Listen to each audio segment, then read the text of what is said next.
भक्तों राधे राधे। आपने कभी ध्यान दिया होगा कि कुछ घरों में अचानक कबूतर आकर एक शांत सा कोना ढूंढ लेते हैं, वहां थोड़ा सा तिनके जमा करके घोंसला बनाते हैं और फिर दो छोटे छोटे अंडे रख देते हैं। कई लोग इसे बस एक आम बात समझकर छोड़ देते हैं, लेकिन क्या आपने कभी ठहर कर सोचा है कि ये छोटा सा काम घर के वातावरण पर कैसा असर डालता है? ये संकेत अच्छा है या बुरा? इससे घर में सुख आता है या कोई परेशानी बढ़ती है? ये सिर्फ एक पक्षी की आदत है या इसमें कोई बड़ा रहस्य छुपा हुआ है? आज की इस कथा में हम यही समझेंगे। आखिर जब घर में कबूतर अंडे दे जाए तो वास्तव में क्या बदलाव आते हैं? लेकिन जवाब सीधा बताना आसान होता है, समझना मुश्किल। इसलिए हम इसे कहानी के रूप में जानेंगे ताकि हर व्यक्ति चाहे पढ़ा लिखा हो या ना हो, इस बात को दिल से समझ सके। कई लोग कहते हैं कि कबूतर अंडे दे जाए तो बहुत शुभ होता है, घर में शांति आती है। कुछ कहते हैं कि यह अशुभ है, यह समस्या का संकेत है। कुछ लोग मानते हैं कि कबूतर शांति और प्रेम का प्रतीक है, इसलिए उसका घर में अंडे देना घर की ऊर्जा के ठीक होने का इशारा है। वहीं दूसरी तरफ कुछ लोग चिंतित हो जाते हैं और कहते हैं कहीं ये हम पर कोई बोझ तो नहीं डाल गया।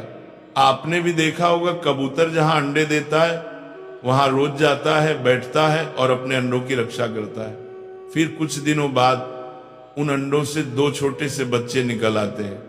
वे बच्चे कुछ समय तक वहीं रहते हैं, फिर उड़ जाते हैं। लेकिन इस दौरान क्या आपने देखा है कि घर के लोगों के जीवन में क्या हो रहा होता है? क्या घर में खुशी बढ़ती है? क्या तनाव कम होता है? या उल्टा किसी न किसी वजह से चीजें बिगड़ने लगती हैं? कई बुजुर्ग कहते हैं जहां कबूतर अंडे देते हैं वो घर स्थिर, शांत और सुरक्षित होता है। कुछ अन्य कहते हैं यह घर की ऊर्जा में असंतुलन का संकेत है। अब आप सोचेंगे दोनों बातों में से सही कौन है? कई बार ऐसा भी होता है कि कबूतर जिस जगह अंडे देते हैं वहां धीरे धीरे गंदगी फैलने लगती है, बदबू आने लगती है, घर की तरंगे भारी होने लगती है। लेकिन कई घर ऐसे भी देखे गए जहां कबूतर अंडे देने के बाद से ही बरकत बढ़ गई, पैसे का प्रवाह अच्छा हो गया, परिवार में प्यार बढ़ा, काम बनना शुरू हो गया। तो क्या ये सब संयोग है या इसके पीछे कोई गहरी आध्यात्मिक या वास्तु की ताकत काम करती है? आपने कभी सोचा है कि कबूतर घरों को ही क्यों चुनता है? वो जंगल भी जा सकता है, पेड़ों पर भी घर बना सकता है, लेकिन वो इंसान के घर को चुनता है। ऐसा क्यों?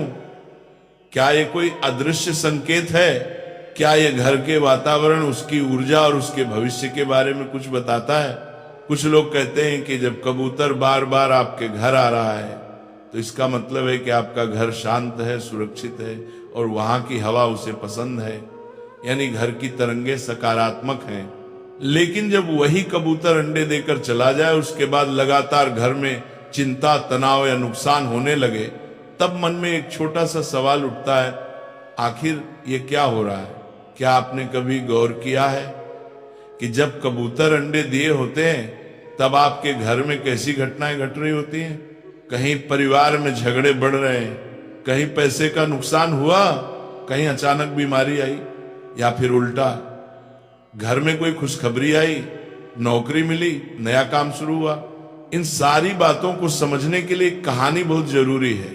एक बार की बात है, हिमालय की ऊंचाई पर बसे शांत, पवित्र और दिव्य कैलाश पर्वत पर भगवान शिव गहन ध्यान में लीन थे। चारों ओर गहरी शांति थी। वातावरण इतना शांत था कि सिर्फ हवा की मंद आवाज और ध्यान की ऊर्जा का कंपन महसूस होता था। दिव्यता की कोने की 12 के उसी समय आकाश मार्ग से अपनी वीणा बजाते हुए देवर्षि नारद कैलाश पर पहुंचे। नारद मुनि हमेशा हर लोक में घूमते रहते हैं और जहां भी कोई रहस्य या सवाल होता है वहां पहुंच जाते हैं। आज उनकी जिज्ञासा उन्हें सीधे भगवान शिव के पास ले आई थी। नारद जी शिव के चरणों में झुके और विनम्रता से बोले, जय शिव शंभु, नमः शंभु। हे देवाधिदेव, आज मैं आपके पास एक विशेष प्रश्न लेकर आया हूं। भगवान शिव ने धीरे धीरे नेत्र खोले। उन्होंने नारद जी की ओर देखा और शांत स्वर में कहा, देवर्षि आपका स्वागत है, कहिए आप कौन सी जिज्ञासा लेकर आए हैं। नारद जी बोले, भगवान मैं जब पृथ्वी लोक में भ्रमण कर रहा था तब मैंने अनेक घरों में एक विशेष बात देखी। कुछ घरों में कबूतर आते हैं, घोंसला बनाते हैं और फिर अंडे देते हैं, वहां रहकर कुछ दिन तक अपने बच्चों की देखभाल करते हैं। लेकिन कुछ लोगों का कहना है कि जहां कबूतर अंडे देते हैं वहां दरिद्रता आ जाती है। कुछ कहते हैं कि वहां अशुभ ऊर्जा का वास हो जाता है, और कुछ कहते हैं कि वह घर पवित्र और शांत हो जाता है। तो हे भोलेनाथ, मेरी जिज्ञासा यही है कि जिस घर में कबूतर आते हैं और अंडे देते हैं उस घर में वास्तव में क्या होता है? क्या यह शुभ है या अशुभ? इसका वास्तु और ज्योतिष से क्या संबंध है? भगवान शिव मुस्कुराए और बोले, नारद आपने आज संपूर्ण मानव जाति के लिए एक अत्यंत महत्वपूर्ण प्रश्न किया है। यह प्रश्न केवल पक्षियों से जुड़ा नहीं है, बल्कि यह उस घर की ऊर्जा, उसकी गति और उसमें रहने वाले लोगों के जीवन पर गहरा असर डालता है। नारद जी ने फिर कहा, भगवान मैं जानता हूं कि इस प्रश्न का उत्तर साधारण नहीं है, लेकिन मैं चाहता हूं कि आप मुझे विस्तार से समझाएं कि कबूतरों का घर में आना, अंडे देना और फिर चले जाना, इसका गहरा रहस्य क्या है? क्या इसका सीधा संबंध हमारे कर्मों से है या हमारे घर की स्थिति से? क्या ये आने वाली घटनाओं का संकेत देता है? क्या ये चेतावनी है या वरदान? भगवान शिव थोड़े गंभीर हो गए और बोले, देवर्षि इसका उत्तर मैं आपको सीधे शब्दों में नहीं दूंगा, क्योंकि ये केवल एक पक्षी के आने जाने की बात नहीं है। इसके पीछे जीवन के कई संकेत छुपे हुए हैं जो हर गृहस्थ के जीवन को प्रभावित करते हैं। मैं आपको एक कथा के माध्यम से इस प्रश्न का उत्तर दूंगा, क्योंकि बिना कथा के इसका भाव और गहराई समझना कठिन होगा। लेकिन उससे पहले मैं आपको कुछ बातें समझाना चाहता हूं। नारद जी ध्यानपूर्वक भगवान शिव की ओर देख रहे थे। भगवान शिव आगे बोले, देवर्षि जब कोई पक्षी, विशेष रूप से कबूतर, किसी घर में आता है और अंडे देता है तो वो उस स्थान की ऊर्जा को महसूस करके ही वहां ठहरता है। ये कोई संयोग नहीं होता। घर की दिशा, उसमें बहने वाली हवा, वहां की नमी, ध्वनि और कंपन, ये सब किसी जीव को आकर्षित करते हैं, और जब वह जीव वहां अंडे देता है तो वो उस ऊर्जा के साथ जुड़ जाता है। नारद जी ने सहमति में सिर हिलाया और कहा, तो इसका अर्थ ये हुआ कि कबूतर का अंडा देना सिर्फ एक प्राकृतिक प्रक्रिया नहीं बल्कि ऊर्जा का संकेत है। भगवान शिव बोले, बिल्कुल देवर्षि, परंतु ये ऊर्जा सकारात्मक है या नकारात्मक, इसका निर्धारण कई बातों पर निर्भर करता है, जैसे उस घर के लोगों का व्यवहार, उनका सोचने का तरीका, उनका कर्म और उनके घर की वास्तु स्थिति। नारद जी की उत्सुकता अब और बढ़ गई थी। उन्होंने पूछा, भगवान क्या यह भी संभव है कि किसी घर में अगर नकारात्मक ऊर्जा हो तो कबूतर वहां अंडे देने नहीं आते, या यदि वे आ जाएं तो उनके अंडे देना किसी प्रकार की चेतावनी हो? भगवान शिव बोले, यह भी संभव है, लेकिन हर स्थिति में अर्थ अलग होता है। इसीलिए मैं आपको ये सब एक कथा के माध्यम से विस्तार से समझाऊंगा। कथा के माध्यम से मैं आपको यह भी बताऊंगा कि कबूतरों का घर में आना किस प्रकार जीवन की दिशा को बदल सकता है, कभी शुभ तो कभी अशुभ। नारद जी बोले, भगवान मैं आपकी कथा सुनने को पूरी तरह तैयार हूं। कृपया मुझे वह ज्ञान दे जिससे मैं इस रहस्य को पूर्ण रूप से समझ सकूं और आगे जाकर इसे लोकहित में बांट सकूं। भगवान शिव बोले, देवर्षि कथा आरंभ करने से पहले मैं चाहता हूं कि आप इस विषय को गहराई से समझने के लिए अपना मन एकाग्र करें, क्योंकि यह केवल कहानी नहीं होगी, यह जीवन के उन संकेतों का ज्ञान है जिसे लोग अक्सर अनदेखा कर देते हैं। नारद जी ने मुस्कुराकर कहा, भगवान मैं तैयार हूं, आप जो उचित समझे कृपया वह कथा आरंभ कीजिए। बहुत समय पहले की बात है, उत्तर भारत के एक छोटे से गांव में एक गरीब किसान रहता था। नाम था रघुनाथ। रघुनाथ का जीवन बहुत ही साधारण था। वह मिट्टी का बना हुआ छोटा सा घर, टूटी फूटी चारपाई, एक पुराना चूल्हा और 2 समय की रोटी के लिए खेत में मेहनत करने वाला इंसान था। उसके पास ना ज्यादा जमीन थी, ना जानवर, ना कोई बड़ी कमाई, बस एक छोटी सी झोपड़ी और अपने भाग्य पर भरोसा। उसकी पत्नी सरला बहुत मेहनती थी और उसके 2 छोटे छोटे बच्चे थे, एक बेटा और एक बेटी। रघुनाथ का दिन सूरज उगने से पहले शुरू होता था और शाम को अंधेरा होते ही खत्म हो जाता था। वह खेतों में काम करता, बीज बोता, जुताई करता, लेकिन उसकी जिंदगी में कभी भी बरकत नहीं आई। जब भी कुछ अच्छा होने लगता कोई ना कोई परेशानी जरूर आ जाती। कभी सूखा पड़ता, कभी बैल बीमार हो जाता, कभी साहूकार आकर कर्ज मांगता। लेकिन एक बात खास थी, रघुनाथ बहुत ईमानदार और शुद्ध मन वाला इंसान था। वह कभी किसी का बुरा नहीं सोचता था। हर दिन सुबह सुबह वह अपने घर के बाहर तुलसी के पास दिया जलाता और भगवान से यही प्रार्थना करता, हे ऊपर वाले, मुझे बस इतना दे दे कि मेरे बच्चों को भूखा ना सोना पड़े।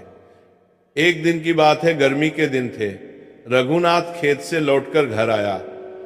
उसने देखा कि घर की छत पर कोने की एक लकड़ी के बीम के पास कुछ सूखी टहनियां और पत्ते जमा है। उसने पहले ध्यान नहीं दिया, लेकिन अगले दिन देखा कि वहां एक कबूतर बैठा है। फिर धीरे धीरे 2 कबूतर वहां आने लगे।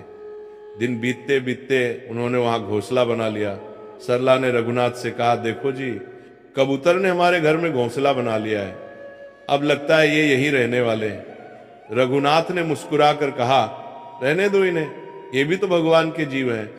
शायद हमारे घर की शांति इन्हें अच्छी लगी हो। कुछ दिन बाद सरला ने देखा कि घोंसले में 2 अंडे रखे हैं। अब कबूतर रोज आते, बैठते जाते, उनके गुट्टर की आवाज पूरे घर में गूंजती रहती। घर में कुछ अजीब सा बदलाव महसूस हो रहा था। रघुनाथ और सरला दोनों ये समझ नहीं पा रहे थे कि ये बदलाव अच्छा है या बुरा। पहले कुछ दिनों तक उन्हें ऐसा लगा कि शायद कुछ अच्छा होने वाला है, लेकिन फिर धीरे धीरे समस्याएं बढ़ने लगी। सबसे पहले रघुनाथ के खेत में बोए गए बीज अचानक सूखने लगे। फिर उसका बेटा बुखार से बीमार हो गया और दवाई लाने के लिए जो थोड़ा बहुत पैसा था वो भी खर्च हो गया। कुछ ही दिनों में घर में खाने के लाले पड़ने लगे। रघुनाथ सोच में पड़ गया, क्या यह सब उन कबूतरों के आने से हो रहा है? क्या यह कोई संकेत है? लेकिन उसके माँ ने कहा, नहीं, ये तो बस संयोग है। कबूतर क्या करेंगे किसी का बुरा, ये तो शांति के प्रतीक है। लेकिन गांव के कुछ बुजुर्गों ने कहना शुरू कर दिया, रघुनाथ, तेरे घर कबूतर अंडे दे रहे हैं, ये अच्छा नहीं है, ये दरिद्रता का संकेत है, जल्दी से वह घोंसला हटा दे। रघुनाथ दुविधा में था। वो कबूतरों को नुकसान नहीं पहुंचाना चाहता था, लेकिन बच्चों की भूख, पत्नी की चिंता और खुद की थकावट उसे अंदर से तोड़ रही थी। एक रात वो घर के आंगन में बैठा हुआ था। आसमान में चांद आधा था। कबूतर गुट्टर गूं कर रहे थे। उसने कबूतरों की ओर देखा और धीरे से कहा, अगर तुम्हारे होने से मेरे घर में कष्ट आ रहा है तो मुझे माफ करना, लेकिन मैं तुम्हें कैसे निकालूं? तुम भी तो मेरी ही तरह इस धरती के जीव हो। उसकी आंखों में आंसू थे। वह थक चुका था गरीबी से, सवालों से और अपनों की तकलीफ से। कुछ दिन और बीते। सरला की तबीयत भी बिगड़ने लगी। अब रघुनाथ ने निश्चय किया कि वह गांव के मंदिर में जाकर साधु बाबा से मिलेगा, जो हर शनिवार गांव के बाहर आते थे और लोगों की बातें सुनते थे। लेकिन शनिवार आने से पहले ही कुछ ऐसा हुआ जिसने रघुनाथ को अंदर तक हिला दिया। एक रात तेज आंधी आई, बारिश भी तेज हुई। घोंसले से एक अंडा नीचे गिर गया और टूट गया। दूसरे दिन वह जब उठा तो उसकी बेटी की तबीयत अचानक खराब हो गई और वो बेहोश हो गई। अब रघुनाथ ने तय कर लिया, अब और नहीं, अब मैं किसी ज्ञानी संत से जाकर पूछूंगा कि ये सब क्यों हो रहा है। क्या सच में कबूतर का अंडा देना मेरे जीवन में कोई अशुभता ला रहा है? तभी जैसे भाग्य ने सुन लिया हो, गांव में खबर आई कि बहुत दूर से एक दिव्य संत गांव में पधारने वाले हैं। वह किसी को नहीं मिलते, लेकिन जिन्हें वो बुला लेते हैं उनके जीवन का अंधेरा खुद ब खुद हट जाता है। सुनते ही रघुनाथ की आंखों में उम्मीद की किरण जागी। वह मन ही मन सोचने लगा, अगर वे संत हमारे गांव आएंगे तो मैं उनके चरणों में बैठकर अपनी बात कहूंगा। चाहे मुझे कितनी भी भीड़ में खड़ा रहना पड़े, मैं उनके पास जरूर जाऊंगा। और जैसे ही वह दिन आया, पूरा गांव उनकी एक झलक पाने के लिए मंदिर की ओर दौड़ा। रघुनाथ भी भीड़ में था। अब कथा के उस मोड़ पर आते हैं जहां गांव में पधारे दिव्य संत जी और रघुनाथ अपनी सारी पीड़ा, अपने सारे प्रश्न लेकर उनके चरणों में जाकर बैठा। मंदिर के बाहर बड़ी भीड़ थी, लेकिन संत जी ने जब अपनी आंखें खोली तो उनकी दृष्टि सीधे रघुनाथ पर पड़ी। वे मुस्कुराए और अपने हाथ से संकेत किया, बेटा आओ, मुझे तुमसे कुछ कहना है। रघुनाथ कांपते हुए भीड़ को चीरता हुआ उनके पास गया और उनके चरणों में झुक गया। उसकी आंखों में आंसू थे। रघुनाथ बोला, महाराज मैं बहुत दुखी हूं। मेरे घर में कबूतरों ने घोंसला बनाया, अंडे दिए, और उसके बाद से मेरे जीवन में जैसे दुखों का पहाड़ टूट पड़ा।